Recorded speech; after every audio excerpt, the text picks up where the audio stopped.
প্রিয় উদ্যোক্তা ভাই ও বোনেরা, আসসালামু আলাইকুম। আশা করি আপনারা সবাই ভালো আছেন, সুস্থ আছেন। আমি আল্লাহর রহমতে ভালো আছি, সুস্থ। একটি নতুন ভিডিও নিয়ে আসলাম। দেশি মুরগির গাম্বুরা রোগ, লক্ষণ, চিকিৎসা ও প্রতিকার এ বিষয়ে আলোচনা করব। সম্পূর্ণ ভিডিওটা দেখবেন। আর আমার ভিডিওটা ভালো লেগে থাকলে একটা লাইক, চ্যানেলটা সাবস্ক্রাইব করে আমার পাশে থাকবেন। চলেন মূল আলোচনা যাওয়া যাক। মুরগির গাম্বুরা রোগ, 10টি লক্ষণ, চিকিৎসা ও প্রতিরোধের উপায়। গাম্বুরা বাংলাদেশের বাণিজ্যিক পোল্ট্রি ফার্মগুলোর কাছে একটি সুপরিচিত নাম। মুরগির গাম্বুরা রোগের প্রাদুর্ভাব দেখা যায় বাংলাদেশের প্রতিটি জেলা, এমনকি প্রতিটি খামারে।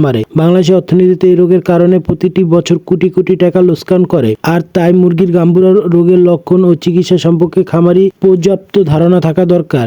আমি মুরগির গাম্বুরা রোগ তথা গাম্বুরা রোগের লক্ষণ সম্পর্কে ও ভ্যাকসিন সম্বন্ধে সামান্য ধারণা দেওয়ার চেষ্টা করব। তার আগে জেনে নেই গাম্বুরা রোগের উৎপত্তি ও ইতিহাস সম্পর্কে। মুরগির গাম্বুরা রোগের ইতিহাস। মুরগির গাম্বুরা রোগের ইতিহাসটা জানা থাকলে রোগের অন্যান্য বিষয় মনে রাখা সহজ হয়। এই রোগটি প্রথম মার্কিন যুক্তরাষ্ট্রের ডেলাওয়ার রাজ্যের গাম্বুরা জেলায় বিজ্ঞানী গ্রোসো গ্রুপ দ্বারা আবিষ্কার করেছিলেন 1972 সালে এবং রোগটির নামকরণ করা হয়েছে সেই জেলার নাম অনুসারে। গাম্বুরা রোগটি 1971 সালে ভারতের উত্তরপ্রদেশে প্রথম দেখা গিয়েছিল। বাংলাদেশে 1992 সালে গাম্বুরা রোগটি প্রথম দেখা গিয়েছিল। অনেকে মনে করেন ভারতে ও নেপাল থেকে আমদানিকৃত একদিনের মুরগির বাচ্চা থেকে এই রোগ দেশে প্রবেশ করে। বিমান পোল্ট্রি কমপ্লেক্স বাংলাদেশে প্রথম এই রোগের ভাইরাস সন্ধান মিলেছিল। তবে এই রোগটি এখন সারা বাংলাদেশে প্রায় প্রতিটি বাণিজ্যিক খামারে পাওয়া যায়। মুরগির গাম্বুরা রোগের কারণ। মুরগির গাম্বুরা রোগ একটি ভাইরাসজনিত ছোঁয়াচে রোগ। মুরগির গাম্বুরা রোগ মুরগির রোগ প্রতিরোধ ক্ষমতা কমিয়ে দেয় বা নষ্ট করে দেয়, ফলে মুরগি দুর্বল হয়ে পড়ে। এই রোগের মৃত্যুর হার অনেক বেশি।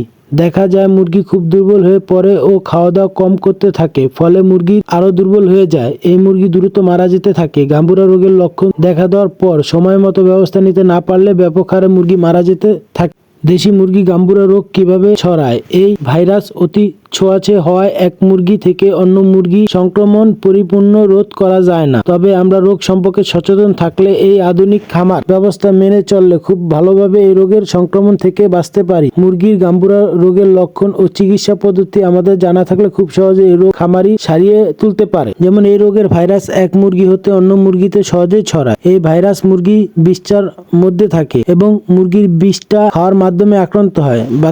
বাতাসে এই ভাইরাস ছড়ায়। খাদ্য, পানি, বিভিন্ন যন্ত্রপাতি, কাপড় চোপড়, জুতার মাধ্যমে এই রোগ ছড়ায়। গাম্বুরা রোগ সাধারণত 3 থেকে 6 সপ্তাহ মুরগির বাচ্চাতে হয়ে থাকে। এই রোগ আক্রান্ত হার 100%, কিন্তু মৃত্যুর হার 30 থেকে 40%। দেশি মুরগির গাম্বুরা রোগের লক্ষণ। মুরগির গাম্বুরা রোগের লক্ষণ মুরগির খামারে একটি গুরুত্বপূর্ণ অংশ, কেননা আজকাল প্রায় প্রতিটি দেশি মুরগির খামারেই দেখা যায়। মুরগির গাম্বুরা রোগের লক্ষণ জানা থাকলে খামারি বিচলিত না হয়ে খুব তাড়াতাড়ি ব্যবস্থা গ্রহণ করতে পারে।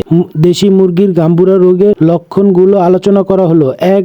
গাম্বুরা রোগে আক্রান্ত মুরগির দেহের পালক উস্কো খুস্কো হয়ে থাকে। 2. চুনা পায়খানা করে। 3. আক্রান্ত মুরগির পায়খানার সাথে পানি বের হয় এবং পায়খানা ছড়িয়ে পড়ে। 4. মুরগির খাবার ও পানি খাওয়া কমিয়ে দেয়। 5. মুরগির ডায়রিয়া দেখা যায়, এর ফলে মলদ্বারের কাছে পালক ভেজা থাকে। মুরগির দেহের তাপমাত্রা বেড়ে যায়। 7. এক মুরগি অন্য মুরগি ঠোকরাতে থাকে। 8. আক্রান্ত মুরগি হাঁটাহাঁটি ও নড়াচড়া করতে চায় না। 9. মুরগির মাথা সামনের দিকে নুয়ে রাখে, মুরগি ঝিমাতে থাকে। 10. মুরগির দেহের ওজন কমে যায়।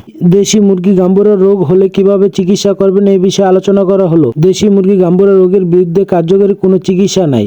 মুরগির গাম্বুরা রোগের লক্ষণ দেখা দিলে এই রোগের সাথে অন্য রোগ হতে পারে, তাই যে কোনো একটি অ্যান্টিবায়োটিক দেওয়া যেতে পারে। সাথে সালফার গ্রুপের একটি ড্রাগ দেওয়া যেতে পারে। অ্যান্টিবায়োটিক হিসাবে অ্যামোক্সিলিন গ্রুপের ওষুধ দেওয়া যেতে পারে। যেহেতু এই ভাইরাস মুরগির ইমিউনিটি সিস্টেমকে আক্রমণ করে ও রোগ প্রতিরোধ ব্যবস্থা ধ্বংস করে, তাই রোগ প্রতিরোধ ক্ষমতা বৃদ্ধিকারক ওষুধ প্রয়োগ করতে হবে। যেহেতু মুরগি দুর্বল হয়ে পড়ে, তাই ভিটামিন সি দেওয়া যেতে পারে। এছাড়াও পানিতে ভিনেগার ও পানি গ্রহণের পরিমাণ বৃদ্ধির জন্য গুড় বা চিনি দেওয়া যেতে পারে। মুরগি গাম্বুরা রোগ বা গাম্বুরা রোগের লক্ষণ দেখা দিলে নিকটস্থ প্রাণী স্বাস্থ্য কমপ্লেক্স যোগাযোগ করতে হবে। এছাড়াও বিভিন্ন ওষুধ কোম্পানি থেকে রেজিস্টার্ড ভেটেরিনারি ডাক্তার নিয়োগ দেওয়া আছে, যারা আপনার হাতে কাছেই উপজেলা বা জেলা শহরে আছে। আপনি চাইলে এদের থেকে সেবা গ্রহণ করতে পারেন। কোম্পানির ডাক্তারের সেবা নিতে কোম্পানির বিক্রয় প্রতিনিধি বা খাদ্য ডিলারের সাথে যোগাযোগ করতে পারেন।